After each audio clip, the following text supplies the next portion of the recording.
Namaskar. Now we are going to see the next part of bipolar junction transistor. Now we are going to see transistor terminologies and application of Kirchhoff's voltage law. Here we have considered a simple practical transistorized circuit. This is the most simplest form of practical circuit which we use in the electronic circuit.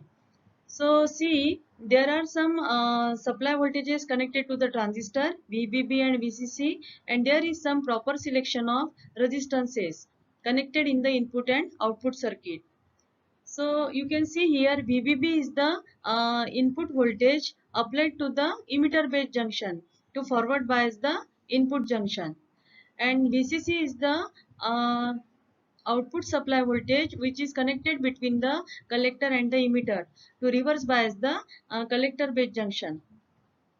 Here this is the common emitter configuration. Base is the input terminal and collector is the output terminal. Now we are going to see the various current components and voltage components. This IB is the input current. So IB is always in the microampere range. It is very small. IC is the output current. It is in the milliampere range, and IE emitter current is also in the milliampere range. Then this input voltage VBE, the voltage between base and emitter, this is VBE. Then output voltage is VCE. It is measured between collector terminal and emitter terminal. Output voltage is VCE.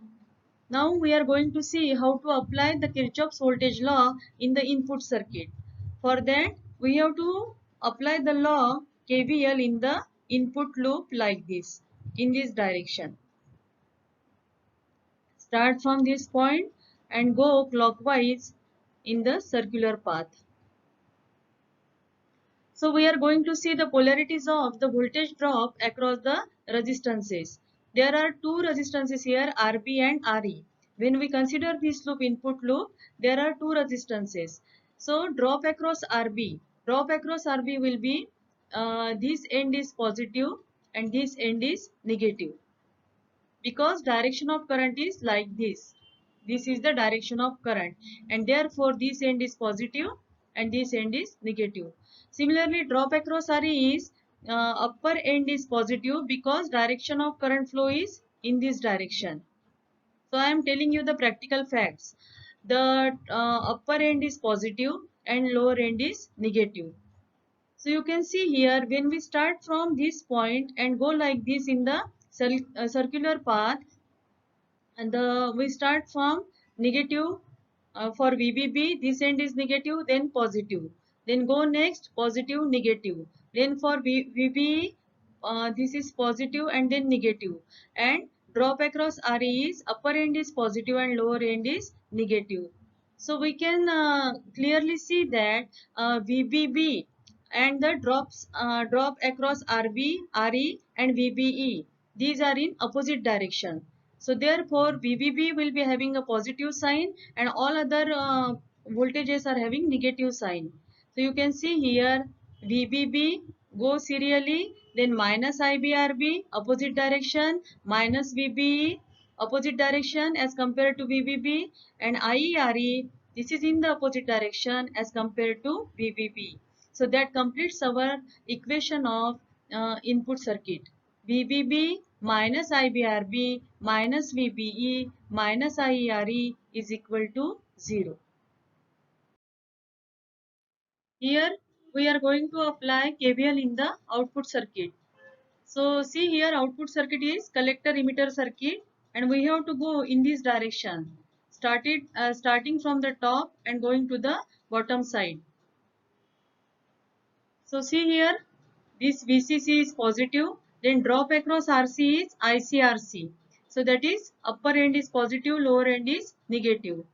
Then VCE, upper end is positive, lower end is negative, and drop across RE is IERE, upper end is positive and lower end is negative.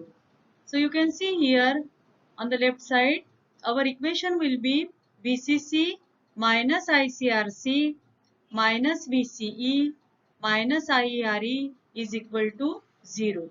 So when you apply KVL in the output circuit starting from VCC and going to the ground, you can see here our equation will be VCC minus ICRC minus VCE minus IERE is equal to 0. Now we are going to see how to solve the numerical by applying KVL in the input and output circuit of a transistor. So one problem is given here. We have to find out all the three currents and output voltage for a common emitter circuit shown in the figure.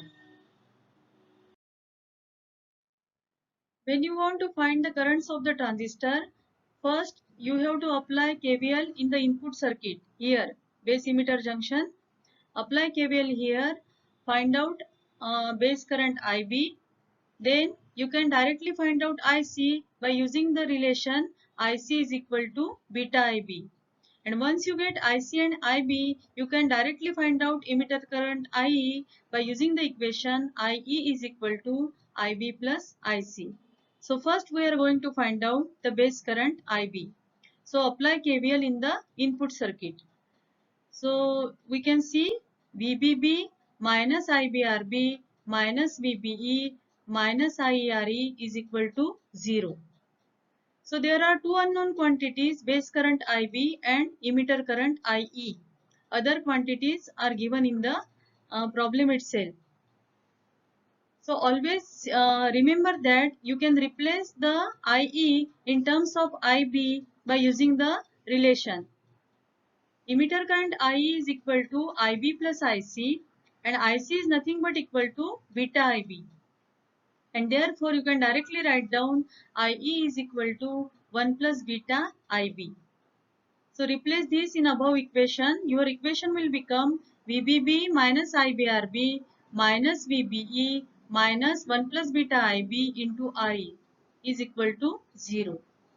Now from this equation you can find out the equation for finding out IB. So IB comes out to be equal to VBB minus VBE upon RB plus 1 plus beta RE. And therefore you put all the values and your answer is equal to 11.76 microampere. From the value of IB base current, you can directly find out the output current, collector current IC, which is nothing but IC is equal to beta into IB. So IC comes out to be equal to beta current gain of transistor is given as 200.